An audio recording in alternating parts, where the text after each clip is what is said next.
15 साल की उम्र में ज़्यादातर खिलाड़ी अंडर 16 में जगह बनाने का सपना देख रहे होते हैं, लेकिन वैभव सूर्यवंशी ने ऐसा स्थिति पैदा कर दिया है कि अब टीम इंडिया के 2 बड़े खिलाड़ियों की जगह पर सवाल उठने लगे। ये ऐसा सवाल है कि अब क्रिकेट फैंस सोच भी रहे हैं। श्रीलंका में धमाकेदार प्रदर्शन के बाद यह बहस तेज हो गया है कि अगर वैभव को भारतीय T20 टीम में मौका मिलता है तो बाहर कौन होगा, अभिषेक शर्मा या संजू सैमसन। और दिलचस्प बात यह है कि इस बहस में सिर्फ भावनाएं नहीं बल्कि आंकड़े और कुछ डिटेल्स भी है कि वैभव के पक्ष में, उनके फेवर में दिखाई दे रहे हैं। तो चलिए जानते हैं कि आखिर वो पक्ष और फेवर और डिटेल्स में क्या है वैभव सूर्यवंशी के पक्ष में। तो वीडियो की जानकारी अगर सही लगे तो वीडियो को लाइक और चैनल को जरूर सब्सक्राइब करिएगा और ऐसे ही क्रिकेट देखने के लिए पूरे डिटेल में फॉलो जरूर करिएगा।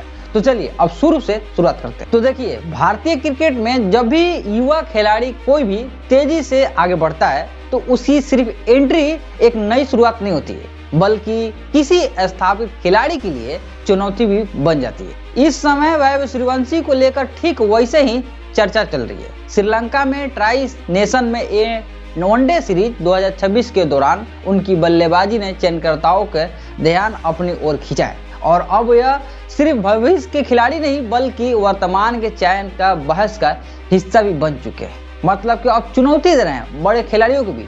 सबसे बड़ी बात यह है कि उनकी दावेदारी सिर्फ संभावनाओं के दम पर नहीं बल्कि प्रदर्शन के दम पर बन रही है। मतलब कि सीधा तौर पर ये कुछ ऐसे आंकड़े हैं जो कि चुनौती ये 2 खिलाड़ी को खास तौर पर दे रहे हैं वैभव सूर्यवंशी।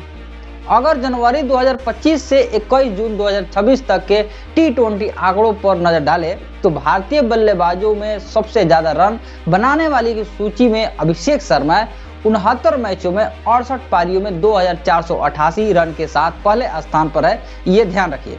लेकिन दूसरे नंबर पर मौजूद नाम जो है सभी को चौंका सकता है। वैभव सूर्यवंशी ने सिर्फ 33 मैचों की 33 पारियों में 1464 रन बना दिए हैं। वही संजू सैमसन ने 43 मैचों में 1089 रन बनाए हैं, यानी कि वैभव ने संजू से कम मैचों में खेलकर भी उनसे ज्यादा रन बनाए हैं। यही आंकड़े इस पूरी बहस का जन्म दे रही है। आधुनिक T20 क्रिकेट में सिर्फ रन नहीं बल्कि रन बनाने का तरीका भी मायने रखता है, ये आप ध्यान रखिए। और वैभव सूर्यवंशी का आक्रामक जो खतरनाक अंदाज है उन्हें अलग पहचान यही है कि देता है।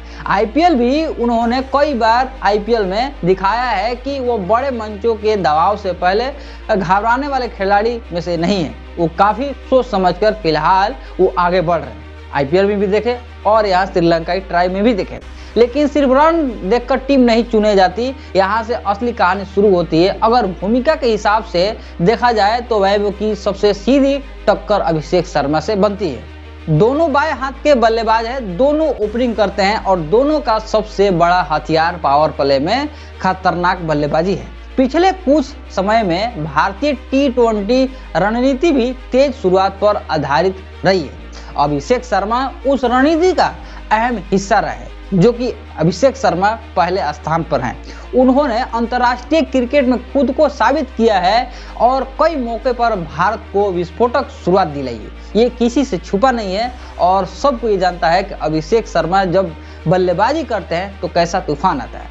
यही वजह है कि अनुभव के मामले में अभिषेक शर्मा अभी भी वैभव सूर्यवंशी से आगे खड़े नजर आते हैं। लेकिन दूसरी तरफ चयनकर्ता ये भी देख रहे होंगे कि वैभव का कम उम्र में ही उसी तरह का प्रभाव पैदा कर रहे हैं अभिषेक शर्मा के जैसा और लगातार रन बना रहे हैं। अगर भविष्य को ध्यान में रखकर फैसला किया जाए तो सबसे बड़ा दबाव अभिषेक शर्मा की जगह पर दिखाई देता है। मतलब कि अगर उनका आंकड़े देखा जाए वैभव सूर्यवंशी का तो यहाँ पर टक्कर में चल रहे हैं। हालांकि इसका मतलब ये भी नहीं है कि संजू सैमसन पूरी तरह से सुरक्षित है। यहाँ पर मामला सुनिए। दरअसल संजू सैमसन का मामला अभिषेक शर्मा से अलग है। संजू सिर्फ बल्लेबाजी नहीं बल्कि विकेट कीपर भी है, ये ध्यान रखिए। वह ओपनिंग कर सकते हैं, मध्य क्रम में बल्लेबाजी कर सकते हैं और जरूरत पड़ने पर मैच फिनिशर की भूमिका भी निभा सकते हैं। हालांकि पिछला मैच आप लोग देख चुके हैं किस तरह से उन्होंने कप जितवाया था।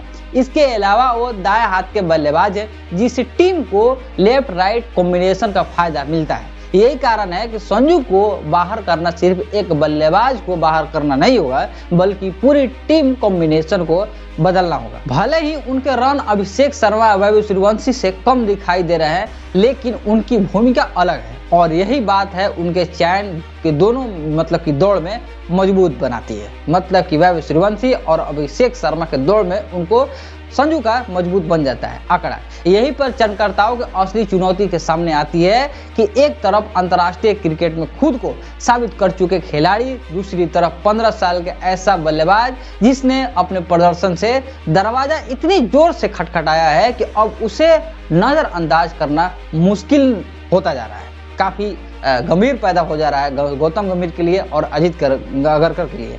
भारतीय क्रिकेट का इतिहास बताता है कि प्रतिभा को मौका देना जरूरी है, लेकिन उससे भी ज्यादा जरूरी सही समय और सही भूमिका देना। अगर वैभव को जल्दी ही टीम इंडिया में मौका मिलता है तो ये सिर्फ एक खिलाड़ी की एंट्री नहीं होगी, बल्कि टीम के भविष्य को लेकर बड़ा सवाल होगा। और ये सवाल हर क्रिकेट फैन से पूछेंगे कि गलत क्या है, सही क्या, और किस तरह से कॉम्बिनेशन टीम इंडिया में बैठता है। लेकिन इस पूरी कहानी का सबसे बड़ा संदेश शायद कुछ और है। कुछ महीने पहले तक वैभव सूर्यवंशी को भविष्य का खिलाड़ी कहा जा रहा था, लेकिन आज स्थिति यह है कि उनकी तुलना सीधे अभिषेक शर्मा और संजू सैमसन जैसी स्थापित खिलाड़ियों से हो रही है। और जब 15 साल के खिलाड़ी टीम इंडिया के प्लेइंग 11 को लेकर राष्ट्रीय बहस का हिस्सा बन जाए तो समझ लीजिए उसने भारतीय क्रिकेट में अपनी मौजूदगी दर्ज करा दी है। अब देखना सिर्फ इतना है कि टीम इंडिया का दरवाजा उनके लिए मतलब वैभव सूर्यवंशी के लिए कब खुलता है, और जब यह दरवाजा खुलेगा तो उसकी कीमत आखिर किसकी चुकानी पड़ेगी, अभिषेक शर्मा के या तो फिर संजू सैमसन के। ये अपना राय कमेंट बॉक्स में जरूर दीजिएगा। वीडियो को जानकारी सही लगे तो वीडियो को लाइक और चैनल को सब्सक्राइब जरूर करिएगा, क्योंकि क्रिकेट का सही जानकारी पूरी डिटेल के साथ इस चैनल पर, इस मंच पर मिलता है। तो आज के लिए इतना ही। जय हिंद।